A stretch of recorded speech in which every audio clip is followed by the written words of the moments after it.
अस्सलामुअलैकुम dear students, I am doctor Najeeb Ali Shah और हमने स्टार्ट किया था student chapter number first stoichiometry. तो उसमें हमने student different types of topic discuss किए थे। सबसे पहले हमने डिस्कस किया था इंट्रोडक्शन ऑफ टाइकोमेट्री के बारे में हमने डिस्कस किया था, फिर हमने रिलेटिव एटॉमिक मास के बारे में डिस्कस किया था, फिर हमने बैलेंस केमिकल इक्वेशन के बारे में डिस्कस किया था, फिर हमने मोल और एवोगैड्रो नंबर को बहुत डिटेल के साथ डिस्कस किया था और उसके रिलेटेड फास्ट इंडिकेट के एमसीक्यूज भी हमने सॉल्व किए थे विद एक्सप्लेनेशन। फिर स्टूडेंट हमने डिस्कस किया था कि जो स्टाइकोमेट्री में हम डिस्कस करते हैं the quantitative relationship between the amount of reactant and product represented by a balance chemical equation, कि हम रिएक्टेंट और प्रोडक्ट के अमाउंट को डिस्कस करते हैं with the help of balance chemical equation. तो वो अमाउंट हमने कहा था कि वो मोल में भी हो सकता है, वॉल्यूम में भी हो सकता है और मास में भी हो सकता है। ठीक है स्टूडेंट, तो हमने डिस्कस किया था मुख्तलिफ किस्म के कन्वर्जन। तो सबसे पहले हमने डिस्कस किया था स्टूडेंट मोल मोल कन्वर्जन, कि if the mole of one substance is given you can find out the mole of another substance. अगर आपको एक मोल का सब्सटेंस का मोल गिवन हो तो आप दूसरे सब्सटेंस के मोल को आप आसानी के साथ मालूम कर सकते हैं with the help of balance chemical equation. आप लोगों ने जहन में याद रखना है student, you must write a balance chemical equation. अगर आपके पास बैलेंस केमिकल इक्वेशन नहीं होगा स्टूडेंट तो आप जितने भी कैलकुलेशन करेंगे वो आप सारे के सारे आपका क्या हो जाएगा, गलत हो जाएगा। ठीक है स्टूडेंट, तो अगर हमें एक के मोल का पता हो तो दूसरे के मोल को हम मालूम कर सकते हैं। अगर हमें एक रिएक्टेंट का मोल भी गिवन है तो हम दूसरे रिएक्टेंट के मोल्स को भी मालूम कर सकते हैं और प्रोडक्ट के मोल को भी मालूम कर सकते हैं कि कितने आपके पास है। तो उसमें आपने ये कहा था स्टूडेंट कि such type of relationship in which both the reactant as well as product are describe in term of moles. ठीक है स्टूडेंट, आज हम डिस्कस करेंगे स्टूडेंट मोल मास कन्वर्जन, कि इसमें हमारे पास क्या होता है student, such type of relationship in which one substance is express in mole while the other substance is express in mass.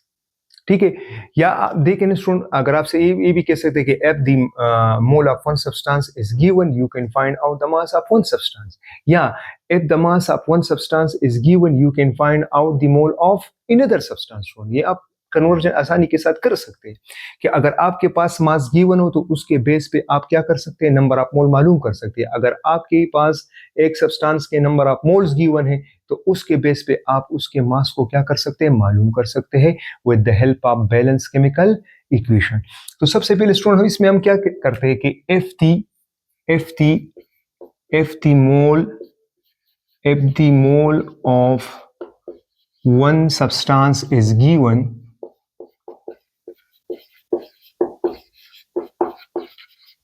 you can find out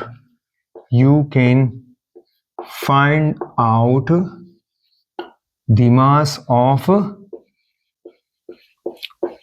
another substance। ठीक है student, इसको हम देखिए, अगर आपको मास गिवन हो तो आप दूसरे सब्सटेंस के मोल्स को मालूम कर सकते हैं। अगर आपको एक सब्सटेंस का मोल गिवन हो तो आप दूसरे सब्सटेंस के मास को मालूम कर सकते हैं। तो सच type of conversion is called mole mass conversion. ठीक है स्टूडेंट, अब इसमें हम मुख्तलिफ किस्म के न्यूमेरिकल्स करते हैं ताकि आपकी कॉन्सेप्ट क्लियर हो जाए। तो बुक में जो है स्टूडेंट वो आपके पास जो है उसके बेस पे हम चल रहे हैं। तो उसमें है स्टूडेंट की फर्स्ट न्यूमेरिकल है कि how many gram of carbon dioxide are produce from the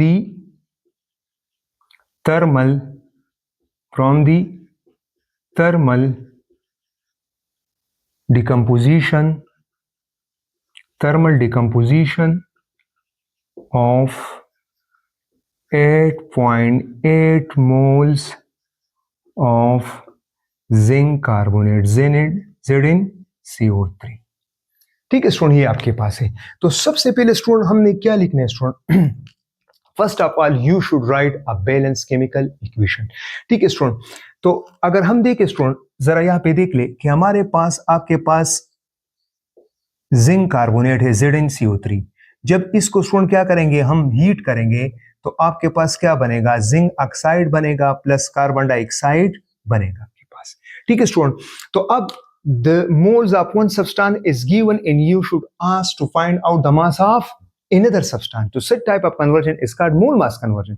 अब सुन, जिस तरह हमने मोल कन्वर्जन में कहा था, उसमें जस्ट हम मोल्स देखते थे और उसके बेस पे कैलकुलेशन करते थे। इसमें हमने एक इजाफी स्टेप करना है।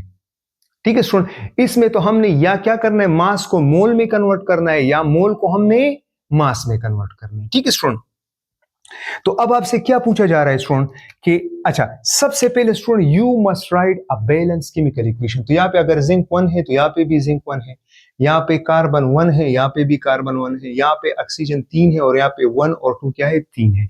तो आपके पास क्या है, बैलेंस केमिकल इक्वेशन है। ठीक है स्टूडेंट, अब according to balance chemical equation student जरा देख ले, अगर इसका 1 मोल है तो इसका कितना मोल बन रहा है, जिंक ऑक्साइड का 1 मोल और इसका भी 1 मोल बन रहा है। ठीक है स्टूडेंट, ये तो according to balance chemical equation है।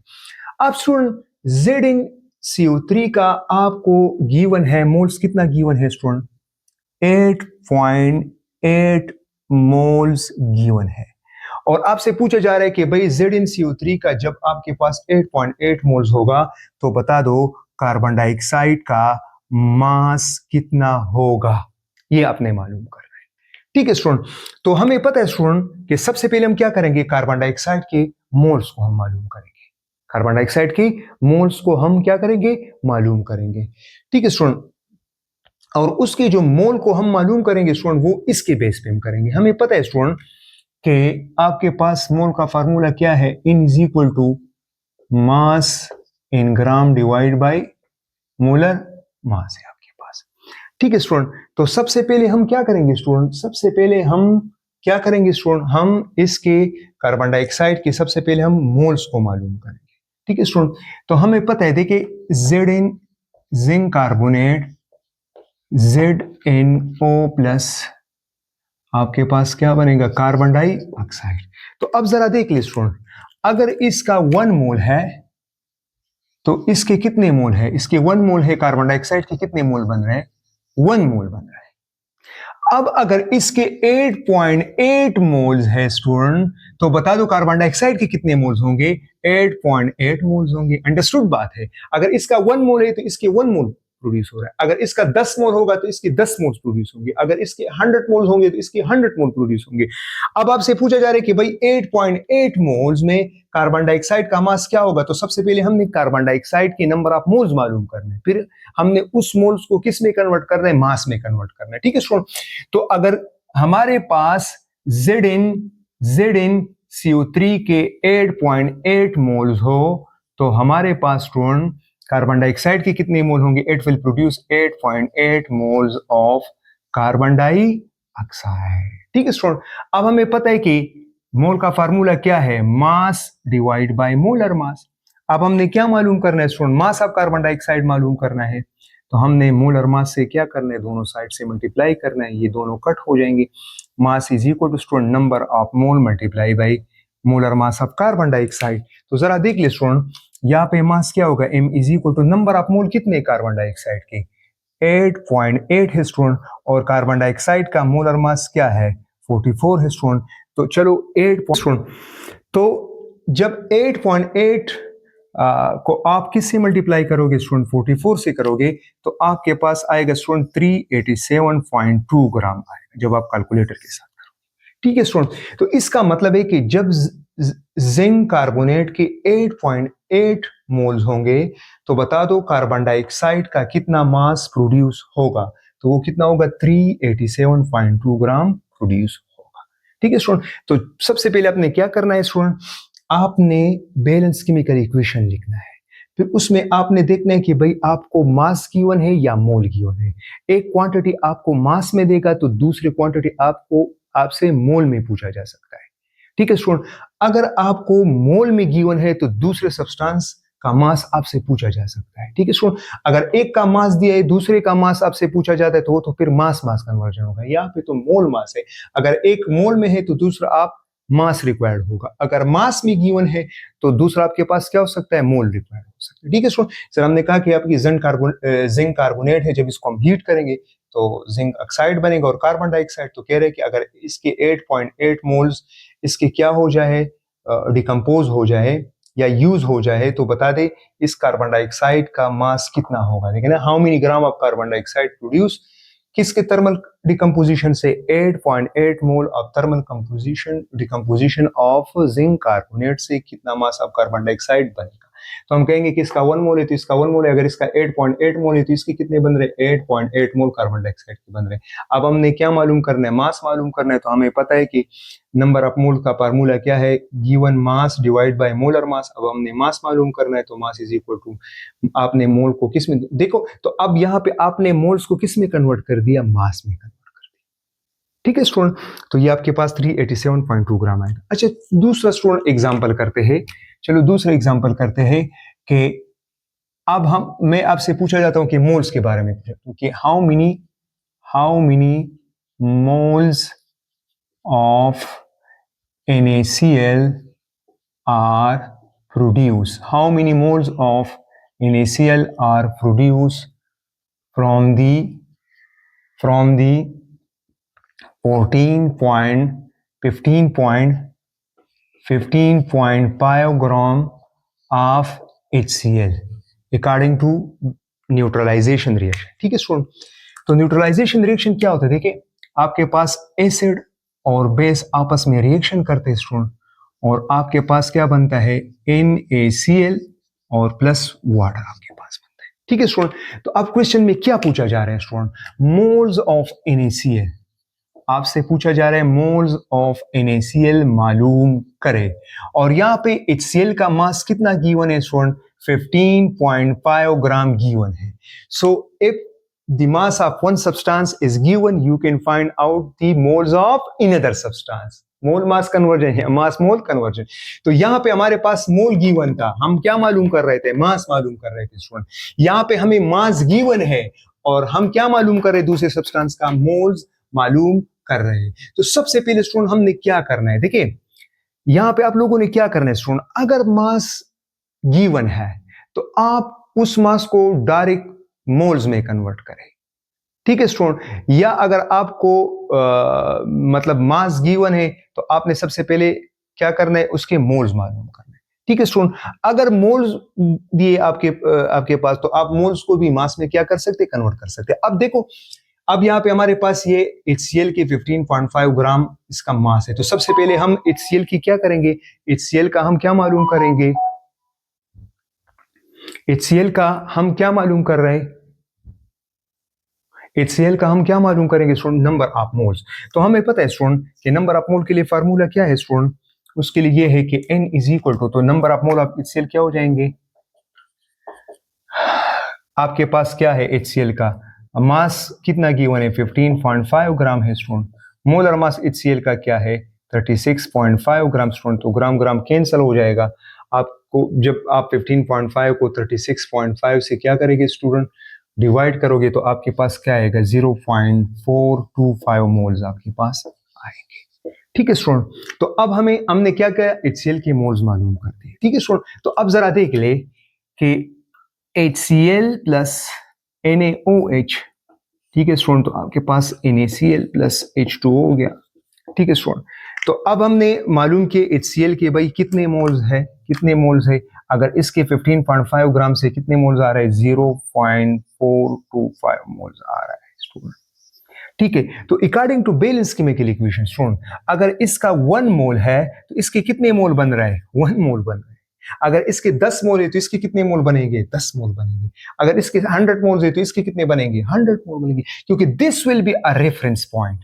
ये आपके पास रेफरेंस पॉइंट होगा स्टूडेंट, बैलेंस केमिकल इक्वेशन आपके पास रेफरेंस पॉइंट होगा, जिस तरह इसके केस में ये वाला था। जरा देख ले, ZnCO3 के 1 मोल से कार्बन डाइऑक्साइड के कितने मोल बन रहे हैं, 1 मोल बन रहे हैं। अब अगर इसके 1000 मोल कर ले तो इसके भी 1000 बनेंगे। ठीक है स्टूडेंट, तो 0.42 mole of HCl will produce how many moles of HCl, तो जाहिर बात है ये बनेंगे 0.425 मोल्स आपके पास बनेंगे। So if the mass of one substance is given, you can find out the moles of another substance. या अगर आपके पास मास गिवन है तो आप मास को डायरेक्टली किस में कन्वर्ट करें, मोल्स में कन्वर्ट करो, मोल्स को फिर आप मास में भी कन्वर्ट कर सकते हैं। ठीक है स्टूडेंट, तो यहाँ पे आपके पास क्या गिवन था, मोल गिवन था, आप रिक्वायर्ड क्या था, मास रिक्वायर्ड था स्टूडेंट। यहाँ पे क्या गिवन था, यहाँ पे मास गिवन था और क्या रिक्वायर्ड था, मोल्स रिक्वायर्ड था। ठीक है स्टूडेंट, तो चलो स्टूडेंट एक और न्यूमेरिकल हम करते हैं इसका। ठीक है स्टूडेंट, दूसरा जो न्यूमेरिकल है इसकी रिलेटेड वो भी है कि how many gram of carbon dioxide are produce from the thermal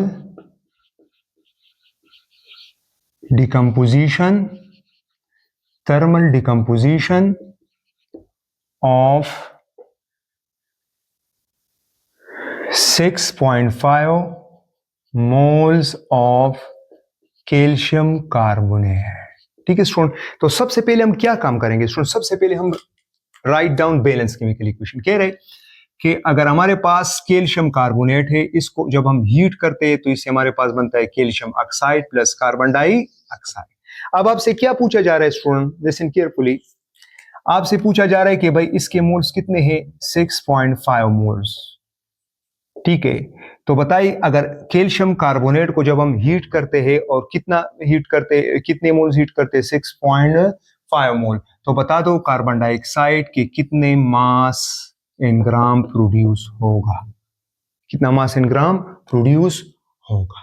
ठीक है स्टूडेंट, तो अब जाहिर बात है स्टूडेंट, अगर हम बैलेंस केमिकल इक्वेशन को जरा देखते हैं स्टूडेंट, तो सबसे पहले देखिए कार्बन डाइऑक्साइड अगर मास हमने मालूम करना है स्टूडेंट, तो सबसे पहले हमने कार्बन डाइऑक्साइड के नंबर ऑफ मोल्स मालूम करना है। जब नंबर ऑफ मोल्स मालूम करेंगे तो उस नंबर ऑफ मोल्स को हम किस में कन्वर्ट करेंगे, मास में कन्वर्ट करेंगे।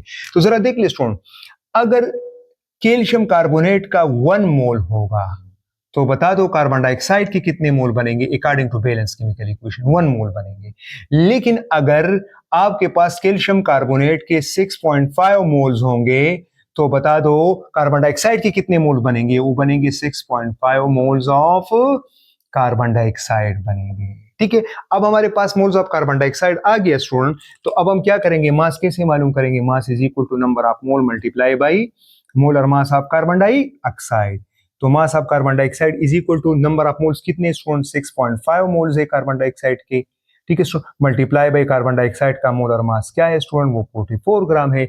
इन दोनों को आप जब मल्टीप्लाई करोगे स्टूडेंट तो आपके पास कितना आएगा, 286 ग्राम आएगा। So if the mole of one substance is given, you can find out the mass of another substance. And similarly, if the mass of one substance is given, you can find out the moles of another substance. ठीक है student, तो ये मोल mass conversion था। Simple सी बात है student, अगर आपको एक क्वांटिटी गिवन है मोल में तो दूसरा आपसे रिक्वायर्ड क्या हो सकता है, मास में रिक्वायर्ड हो सकता है। अगर एक क्वांटिटी आपको गिवन है मतलब मास में, तो दूसरा आपको किस में रिक्वायर्ड हो सकता है, मोल में रिक्वायर्ड होता है। अगर स्टूडेंट मास दिया है, अगर आपसे मास पूछा जा रहा है स्टूडेंट, मास पूछा जा रहा है किसी भी चीज का, मतलब यहाँ पे कार्बन डाइऑक्साइड का मास पूछा जा रहा है, तो सबसे पहले आपने कार्बन डाइऑक्साइड के नंबर ऑफ मोल्स को मालूम करना है। कार्बन डाइऑक्साइड के मोल्स को कैसे मालूम करेंगे student, according to balance chemical equation, कि भाई जो आपको आपके पास जिस चीज का मोल गिवन है उसको आपने देखना है कि बैलेंस केमिकल इक्वेशन में उसका रेशो और इसका रेशो कितना है। अगर सेम आ रहा है तो सेम मोल प्रोड्यूस करेंगे। ठीक है, अगर डिफरेंट आ रहा है तो आपने फिर वो क्रॉस मल्टीप्लिकेशन से करना है, बाय प्रोपोर्शन तरीके से आपने करना है। ठीक है स्टूडेंट, तो आपने डायरेक्ट मास क्या करना है, अगर मास आपसे पूछा जा रहा है तो सबसे पहले आपने क्या करना है स्टूडेंट, मोल्स मालूम करने। मोल्स आपने मालूम किया तो फिर आपको पता है कि n is equal to given mass divide by molar mass, तो mass is equal to number of mole multiply by molar mass, तो आपके पास मास इन ग्राम आएगा। ठीक है स्टूडेंट, तो इस तरीके से आप करेंगे। ठीक है स्टूडेंट, नेक्स्ट वीडियो स्टूडेंट हम डिस्कस करेंगे मास कन्वर्जन डिस्कस करेंगे। आज के लिए इतना काफी, इंशाल्लाह फिर नेक्स्ट वीडियो में मिलेंगे। अल्लाह हाफिज।